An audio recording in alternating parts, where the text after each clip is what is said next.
They vanished from the fields, but not from memory. Before GPS, before 600 horsepower monsters, a handful of forage harvesters chewed through grass and maize with a roar that farmers can still hear in their sleep. Some built empires. Some were killed off too soon. Some were simply ahead of their time. Today we're counting down 10 legendary choppers that quietly disappeared. Machines contractors still whisper about, still hunt for at auctions, and still honestly miss. Let's dig in. Number 10. Fox 6644. We start with a genuine pioneer's machine, the Fox 6644, a self-propelled forage harvester built by the Fox River Tractor Company of Appleton, Wisconsin. To understand why farmers love the 6644, you have to know the company behind it. Fox River Tractor was organized in Appleton back in 1919, and it made its name building stationary ensilage cutter blowers, the machines that filled silos. In 1930, Fox took one of those silo fillers, mounted it to be trailed behind a tractor, and put a hay loader behind it, one of the founding steps toward the modern field forage harvester. By 1960, Fox had a self-propelled chopper on the market, and the 6644 came out of that lineage of continuous improvement. The 6644 was a self-propelled corn and forage chopper, and it earned a reputation for being tough, well-built, and endlessly repairable. It's exactly the kind of machine that farmers used to open up cornfields, cutting the outside rounds and a few passes through the middle so the big harvesting equipment wouldn't run down good corn. Operators ran them for custom work year after year, and many are still cherished today. One well-known restoration saw a family bring a 6644 back to look and work as well as the day it left the Appleton factory line, a father and son's project that says everything about the affection people hold for these machines.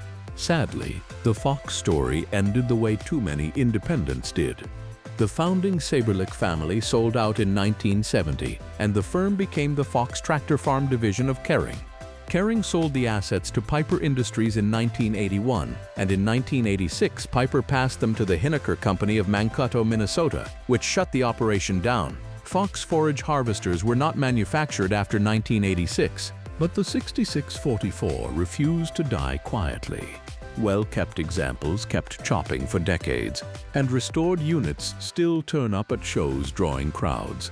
It's a machine from the dawn of forage harvesting that simply outlived the company that built it, and that's exactly why it still gets missed. Number 9.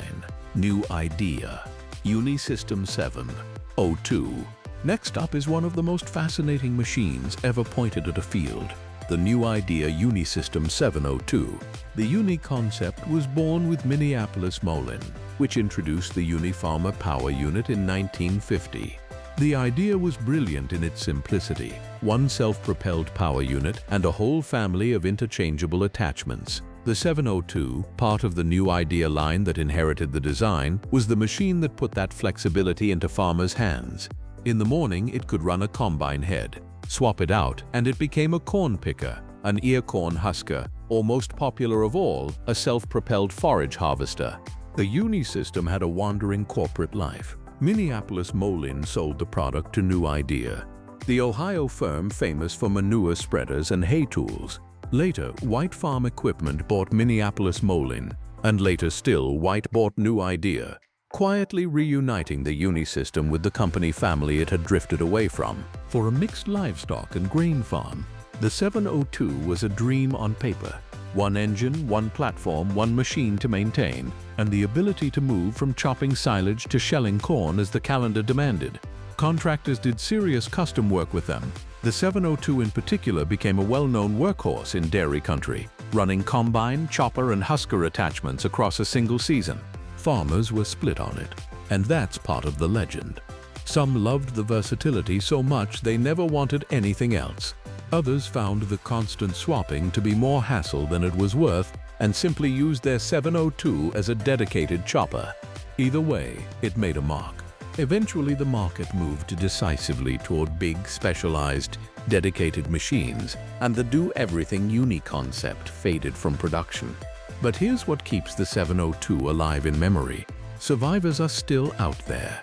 Several seed companies kept them running for years specifically to harvest ear corn on the cob because nothing else did that particular job the same way. The new Idea Uni-702 was a machine almost too clever for its own good, and that's precisely why people still miss it. Number 8. Mengele SH40N. Now we cross to Germany for one of the most respected trailed forage harvesters ever built, the Mengele SH40N. While self-propelled machines grabbed the headlines, plenty of farmers with a good tractor already in the yard and a strong independent streak preferred a trailed chopper they could hitch up and run themselves.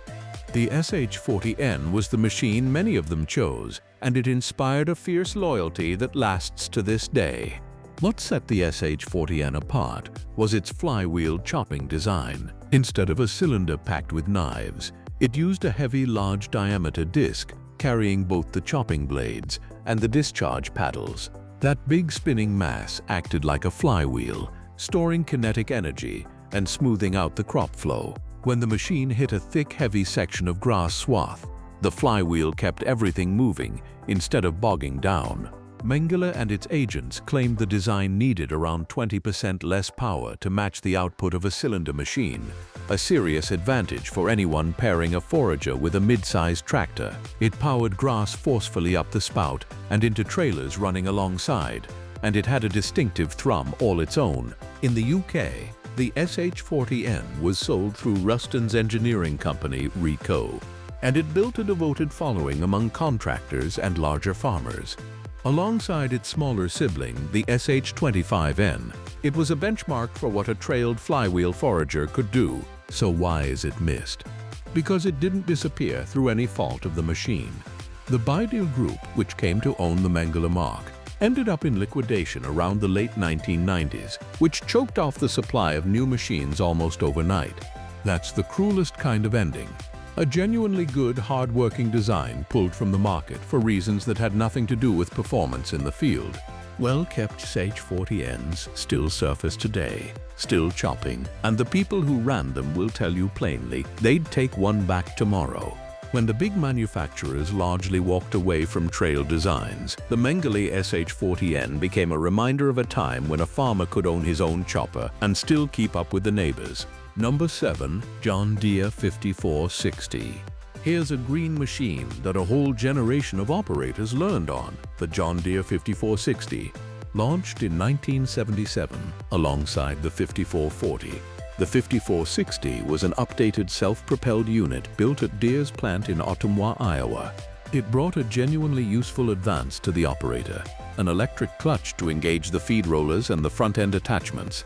Instead of wrestling with heavy mechanical linkages, the driver could bring the crop feeding system to life at the flick of a control. On a long silage day, that small convenience made a real difference. The 5460's reach went global fast. A year after the American launch, production also started in Saint-Ouen, France, in 1978, alongside a less powerful sibling, the 5420. That meant the same basic machine was chopping maize in Iowa and grass silage across Europe, adapting to whatever headers and crops each region demanded.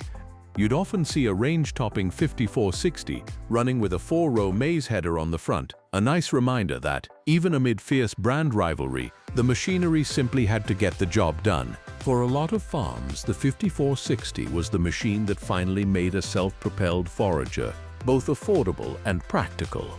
It was powerful enough to seriously compress the silage window, getting the grass in fast while the weather held, yet not so enormous that a family operation couldn't justify one.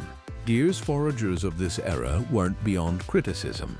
The feature that drew the most grumbling was the under-cab auger system, which routed the crop from the chopping drum to the blower beneath the operator's cab. Some operators found the layout fussy compared to rivals, but plenty of others ran their 5460s for decades and swore by them. That's the heart of why the 5460 is missed. Search the used market today, and you'll still find them, 4WD units with corn heads and hay pickups, machines that chopped a set number of acres every single year for a decade and a half and just kept going. It represents a simpler, tougher, more fixable era of forage harvesting, and the 5460 is one of its defining faces. Number 6. Claas Jaguar 60SF. You can't build a list of legendary forages without honoring the specific machine that launched the most successful dynasty in the business, the Claas Jaguar 60SF. By the late 1960s, maize cultivation was rising rapidly across Europe, and the hitched and trailed equipment of the day was running out of headroom. The demand for genuinely powerful, high-output machines was exploding, and Claas, always quick to read the market, recognized the opportunity. In June 1973, Claas started building a high-performance, self-propelled forage harvester, the Jaguar 60SF. From the very start, it impressed with strong performance and a thoughtful, unified design concept. The sense that the whole machine had been engineered as one coherent tool rather than a bolt-together of parts. It was the first self-propelled Jaguar, and it planted the seed for a name that would eventually rule the world. And rule it did. The scale of what the 60SF began is almost hard to grasp. The 10,000th Jaguar rolled off the line in 1994. The 20,000th followed in 2004. By 2011, Claas built the 30,000th and showed it at Agritechnica in a special black livery, and the 40,000th appeared in 2019 at the SEMA show in Paris. Claas Jaguars became the most common type of silage harvester in the world, so dominant that in some markets they accounted for well over half of every forager sold. So why does the original 60SF deserve a place among machines farmers miss, when the Jaguar name still thrives today? Because the earliest Jaguars had a raw mechanical character that the polished modern machines have refined away. The 60SF was the pioneer, the first self-propelled Claas to prove it could outwork anything in the field. Contractors who ran one remember the simplicity, the sound, and the pride of operating what was at the time cutting-edge German engineering. The Jaguar 60SF is the ancestor of the whole line. Every 600 horsepower Jaguar tearing through maize today traces its bloodline straight back to that 1973 machine, and for the people who ran the very first of the breed, it's the one worth remembering. Number 5. New Holland FX 375. Here's a machine that arguably arrived a little too late, yet earned die-hard fans anyway. The New Holland FX 375. The FX 375 launched in 1995 as part of New Holland's bold, radical redesign of its self-propelled forager. Gone was the boxy old profile. In its place came a deep wraparound front windscreen that gave the operator a commanding view, and a radially mounted blower, the accelerator, that changed how the crop was thrown up the spout. The FX 375 was powered by an Iveco engine, and it was a clear statement that New Holland intended to stay in the fight at the top of the market. There's real poignancy in the FX 375's timing, though. In some markets, Ireland especially, it arrived a touch too late to reclaim lost ground. By the mid-1990s, John Deere's newer 6000 series and Claas's 800 series foragers already had several seasons under their belts, and New Holland's once revered older machines had started to look dated. The FX 375 was a genuinely capable machine that had to fight uphill against rivals carrying momentum. But the operators who embraced it stayed fiercely loyal. Battle-hardened New Holland drivers took to the FX, and the early Iveco-powered FX 375 is one of those machines still out there to this day, toiling away on hot summer silage days years after it left the showroom.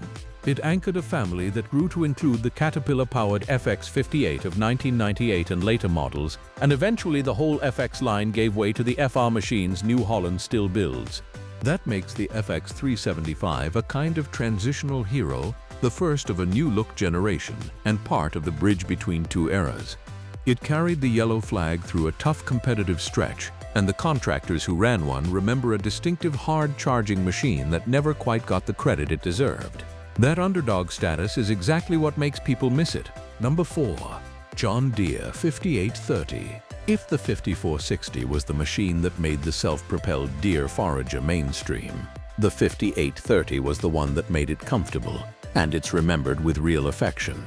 The turning point came in 1981 with the arrival of the famous SoundGuard cab. This was no minor tweak. The SoundGuard was a landmark operator environment that would go on to define many John Deere machines, and the 5830 carried that concept at its peak. You could pick the 5830 out by its green roof rather than the earlier yellow or cream, and its redesigned steering column. With that modern curved windscreen and a quieter, more refined cab, the 5830 dragged the self-propelled Forager into a new age of driver comfort. A genuine advance when you remember operators spent brutally long days in that seat during the silage rush. The 5830 arrived just as John Deere's tractors were also gaining serious traction in markets like Ireland. And the two things fed each other. Before the mid to late 1980s, John Deere machines were something of a rarity in some regions. The handsome, capable 5830 helped change that, and it left a lasting impression on a generation of contractors and their farmer customers. Was it perfect? No, and honest operators admit it. Like the earlier Deere Foragers, the 5830 used the undercab auger system to move the crop from the chopping drum to the blower, and that layout attracted its share of criticism over the years. But the machine looked the part, it cut well, and it carried that unmistakable sound guard refinement that made a hard job a little more bearable. Head to any used equipment site and you'll still see 5830s listed in real numbers. Proof that plenty are still working and that plenty of people still want them. For a huge number of farmers, the 5830 was simply the green machine of their silage-making years, the one that sat in the yard through countless harvests, the one they trained the next operator on, and the one they'd genuinely be happy to see back in the field. It's a modern classic, and it's earned its high spot on this list. Number 3. New Holland, 1900. Now we reach one of the true icons of forager folklore, the New Holland 1900. New Holland's self-propelled forager story runs deeper than people realize. The company built its first self-propelled machine, the SP818, as far back as 1961 in New Holland, Pennsylvania, working a single-row header for North American maize. The 1880 followed in 1968, and then came a machine ahead of its time, the 1895, which arrived in 1977 as the first forager offered with a built-in metal detector, a feature that protected the expensive chopping cylinder from stray tramp metal, and one considered essential today. That set the stage for the 1900. Built from around 1980 through 1988, the 1900 landed right in the heart of a golden era. It sat within a family of big modern machines, the whole line stretching up to the flagship 2405 that truly established New Holland as a force in silage harvesting circles. Later updates saw the 1900 itself evolve into the 1905, but the 1900 is the model that stamped itself onto a generation's memory. The 1900 is missed for something you can't put on a spec sheet: presence. Picture it, a gleaming yellow harvester roaring up and down the fields, with a clatter of blue Ford tractors and trailers in hot pursuit. In Ireland and Northern Ireland especially, that was the very sight and sound of the silage season. These were the beasts that put New Holland on the map, ran through countless harvests, and defined an entire style of contracting. When you find a 1900 today, it's often been stripped for parts, a backhanded testament to how many are still cherished and kept running by owners who refuse to let them go. Every part pulled keeps another 1900 alive somewhere. The machine wasn't just equipment, it was the soundtrack to summer on thousands of farms, and that's exactly the kind of machine that never really leaves you. Number 2. Claas Jaguar 695 SL. At number 2, we honor the machine many consider the definitive classic forage harvester, the Claas Jaguar 695 SL. For the 1987-88 season, Claas introduced a new generation of self-propelled machines, and the 695 SL sat at the top of that beloved SL family. This wasn't a mere refresh of an old model. It was a genuine step forward, and it became one of the most respected foragers Claas ever built. The most striking feature of the 695 SL was its cab. Claas designed an even more user-friendly environment for the driver, and given how many hours an operator spends chopping through a season, that comfort mattered enormously. But the real engineering advance sat inside the machine. The SL series introduced new V-cutting cylinders with staggered bisected knives. This clever arrangement produced a more uniform flow of the crop and reduced clamping forces in the accelerator, which meant smoother running and a cleaner chop. To push output further, Claas increased both the cylinder rotation speed and the number of knives on the V-cylinder, and added attachments for whole plant silage and ground ear corn maize, widening what a single machine could tackle. As the range topper of the SL family, the 695 SL delivered serious grunt for its era. Sitting at the powerful end of a lineup that spanned from 215 horsepower units up to machines producing around 354 horsepower. For the late 1980s, that was formidable output, enough to feed trailer after trailer without pause. The 695 SL earned its reputation as a workhorse that simply would not quit. It fused that famous Claas build quality with genuinely advanced chopping technology in a package skilled operators love to run. It arrived just as the self-propelled Forager became the undisputed heart of the silage operation, and the 695 SL was right there setting the standard.